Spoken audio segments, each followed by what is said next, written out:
ഇന്ന് നമുക്ക് നല്ല ടേസ്റ്റി ആയിട്ട് എങ്ങനെയാണ് ബാക്കി വന്ന ദോശ ബാറ്റർ വെച്ചിട്ട് പണിയാരം അപ്പം എങ്ങനെയാണ് റെഡിയാക്കുന്നത് നോക്കാം.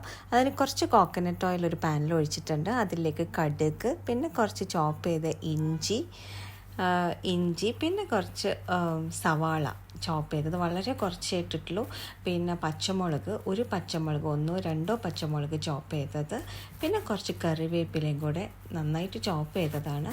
അതും കൂടെ ഇട്ടൊന്ന് വഴറ്റുക. എന്നിട്ട് ദോശ ബാറ്ററിലേക്ക് നമുക്ക് ഒഴിച്ചു കൊടുക്കാം. അതിനുശേഷം ഒരു ഉണ്ണിയപ്പത്തിൻ്റെ ഇത് വെച്ചിട്ടുണ്ട്, പാൻ വെച്ചിട്ടുണ്ട്. അതിലേക്ക് ഓരോരോ കുഴിയിലും ഒരു 1/4 ഭാഗത്തിൽ കോക്കനട്ട് ഓയിൽ ഒഴിച്ചു കൊടുക്കാം. എല്ലാ കുഴിയിലും 1/4 ഭാഗം, വളരെ കുറച്ച് ഞാൻ ഒഴിച്ചിട്ടുള്ളൂ.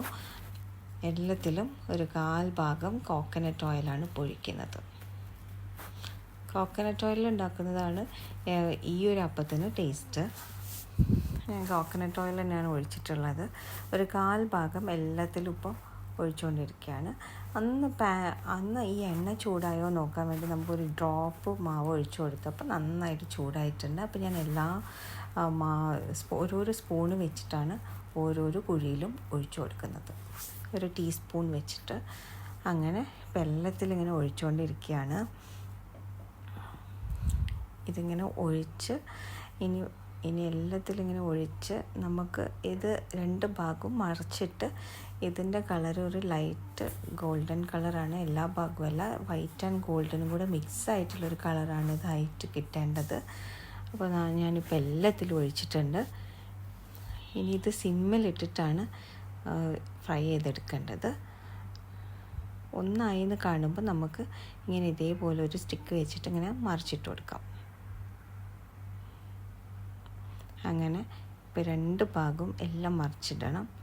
ഒന്ന് ജസ്റ്റ് ആയിട്ടുണ്ടെങ്കിൽ അപ്പം മറ്റേ സൈഡും കൂടെ മറിച്ചിട്ട് കൊടുക്കണം. അങ്ങനെ അതും മറിച്ചിട്ടിട്ടുണ്ട്. ഇതും ഇനി അടുത്തതും കൂടെ 2 എണ്ണം കൂടെ മറിച്ചിടാനുണ്ട്. ഇനി എല്ലാം ഒരു 3 മിനിറ്റ്സാണ് ഇതിപ്പോൾ ആവാൻ എടുത്തിട്ടുള്ള. ഒരു 2-3 മിനിറ്റ്സ് അത്രേ ആവശ്യമുള്ളൂ ഇതാവാൻ വേണ്ടിയിട്ട്. ഇപ്പോൾ ഇതായിട്ടുണ്ട്. അപ്പോൾ ഇനി അടുത്ത ഒരു ടിഷ്യൂയിലേക്ക് നമുക്ക് ഇതൊക്കെ എടുത്തിട്ട് ടിഷ്യൂവിലിടുമ്പോൾ എന്താ വെച്ചാൽ ഓയിൽ വല്ലാതെ കുടിച്ചു പോകില്ല.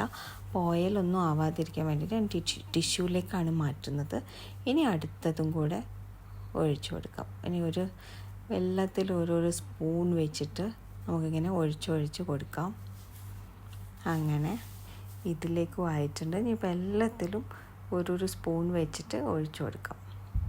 വളരെ ഈസി ആയിട്ട് നമുക്ക് വീട്ടിലുണ്ടാക്കിയെടുക്കാൻ പറ്റും.